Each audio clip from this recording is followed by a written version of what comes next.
Hello friends, welcome to Moumita's kitchen. আশা করি তোমরা সবাই খুব ভালো আছো, আমিও খুব ভালো আছি।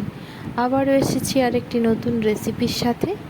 আজকের রেসিপি চানা মশলা, সিক্রেট সহ কিন্তু চানা মশলা বানিয়েছি আজকে। সিক্রেটটা কি?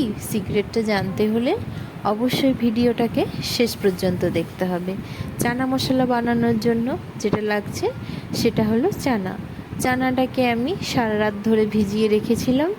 তারপরে এটাকে প্রেসারে 5টা সিটি দিয়ে সেদ্ধ করে নিয়েছি, দিয়ে একটা পাত্রের মধ্যে রেখে দিয়েছি। চানা আমি নিয়েছি এখানে, যেটাকে মানে কাবলি ছোলা বলে বা অনেকে বড় ছোলা বলে থাকে। তো সেটাই আমি নিয়ে সেদ্ধ করে রেখে দিয়েছি।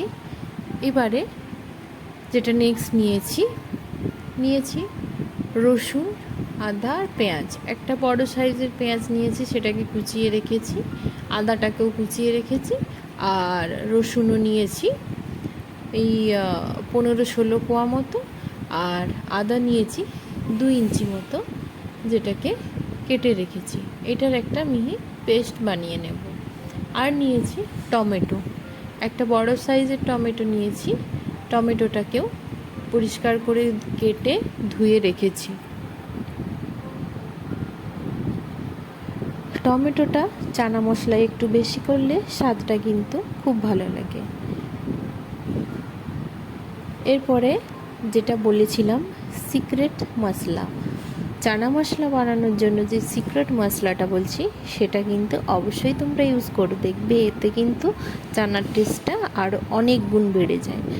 তো আমি প্রথমেই নিয়েছি জিরে, নিয়েছি গোটা জিরে 1 চামচ, মৌরি 1 চামচ, আর নেব ধনে, গোটা ধনে 1 চামচ,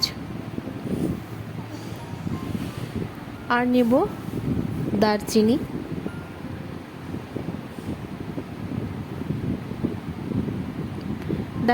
নিয়েছি বেশ কিছুটা, আর নিয়ে নেব এলাচ 2টো।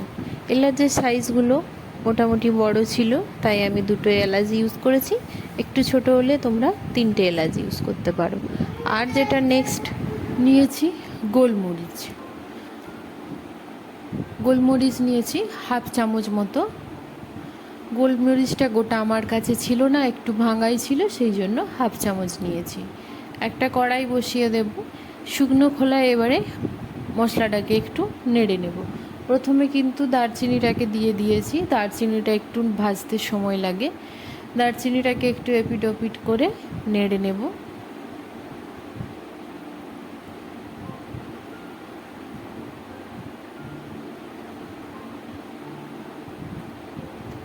তারপরে এলাচটাকে দিয়ে দিয়েছি, দিয়ে নেড়ে চেড়ে নেওয়ার পরে বাকি সব উপকরণটাকে দিয়ে দিয়েছি।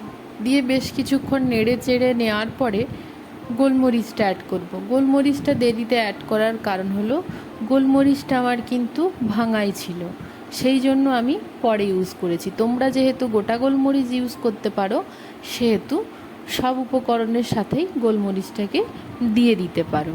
নেড়ে চেড়ে ভেজে নেওয়ার পরে দেখবে একটা সুন্দর গন্ধ বেরোচ্ছে। তারপরে এটাকে একটা পাত্রে রেখে দেবে।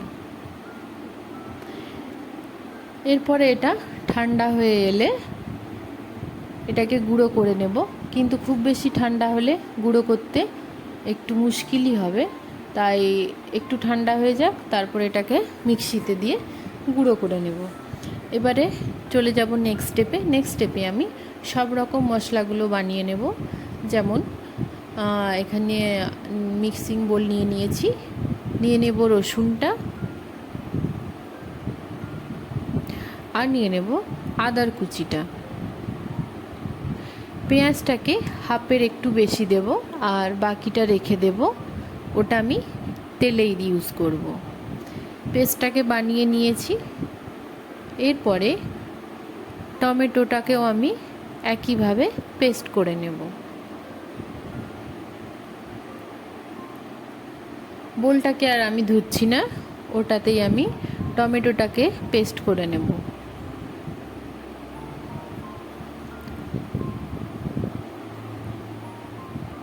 পেস্ট করা হয়ে গেছে।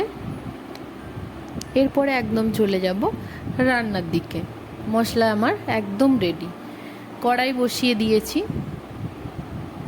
দিয়ে দেব বেশ কিছুটা তেল।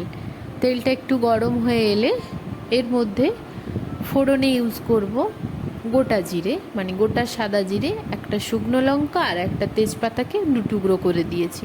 এরপরে দিয়ে দেব পেঁয়াজটা। পেঁয়াজটা নেড়ে চেড়ে একটু লালচেভাবে ভেজে নেব।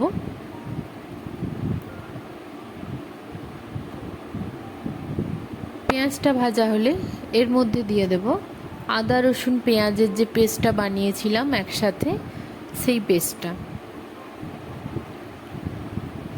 পেস্টটাকে দিয়ে খুব ভালোভাবে নেড়ে চেড়ে মিশিয়ে নেব।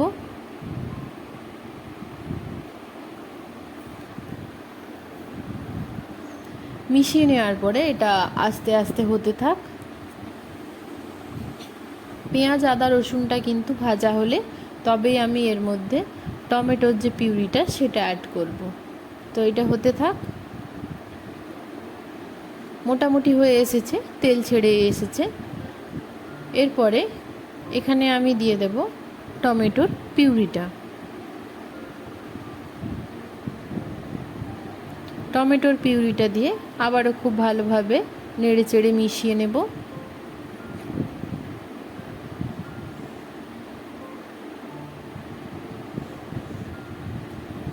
মশলাটায় তেল ছেড়ে এসছে, মশলাটা প্রায় কষানো হয়ে গেছে।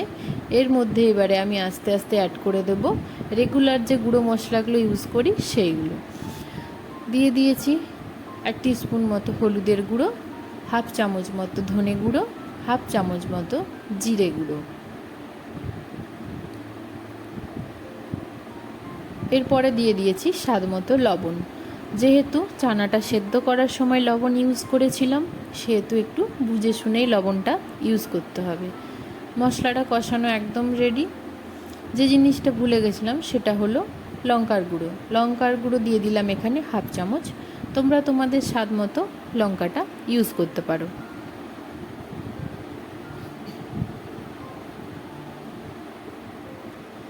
মশলাটা আমার একদম কষা হয়ে গেছে, কোনো জল ভাব নেই এতে, খুব ভালোভাবে কষানো হয়ে গেছে, তেলও ছেড়ে এসেছে। এরপরে দিয়ে দেব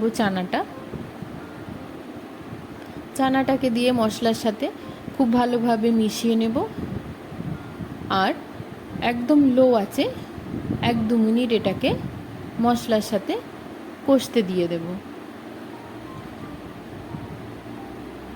1-2 মিনিট এভাবে ভালোভাবে নাড়িয়ে চাড়িয়ে কষিয়ে নেওয়ার পরে এর মধ্যে জল অ্যাড করে দেব।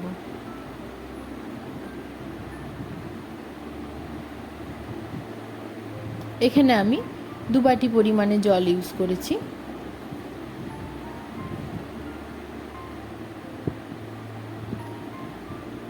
রান্নাতে আমি কিন্তু কাশ্মীরি লঙ্কা ইউজ করিনি, তাতেই ন্যাচারাল কালারটা দেখতে পাচ্ছ কতটা সুন্দর হয়েছে। এটা এবারে টকবগিয়ে ফুটছে, এটা বেশ কিছুক্ষণ ধরে ফুটতে থাকুক।